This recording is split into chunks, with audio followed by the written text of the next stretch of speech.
Photo Victor était en fait très très très pauvre. Il n'était pas pauvre parce que son fils, le concours de Macaquet, je l'ai dit que l'ont volé, l'ont violé, euh, l'ont ruiné. Non.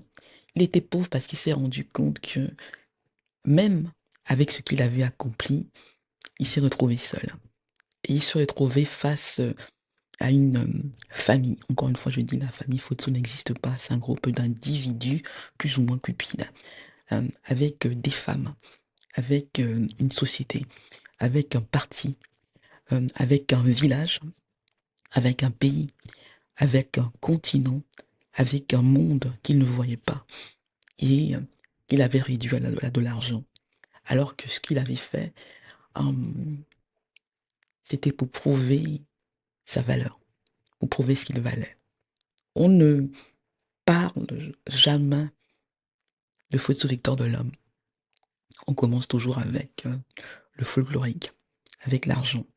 Jamais on ne se met à sa place. Jamais on ne s'imagine ce qu'il a fallu d'intelligence, de savoir-faire, de discipline pour partir de rien et devenir ce qu'il est devenu. On dit la ligne 94 en faisant comme si on a juste choisi au hasard comme ça un Bamilikon. Voilà un Bamiliki qui était con, qui ne savait ni lire ni écrire pour devenir un prêtre, non.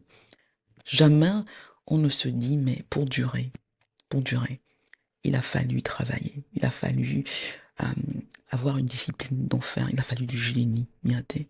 Un homme comme celui-là qui meurt à plus de 90 ans, il n'est pas impossible qu'il avait 100 ans puisqu'il est né vers 1926. On ne peut pas n'avoir pour seul Dieu que l'argent. On doit se rappeler d'où Fotso Victor vient. On doit se rappeler de Maptuet. On doit se rappeler de Tsela,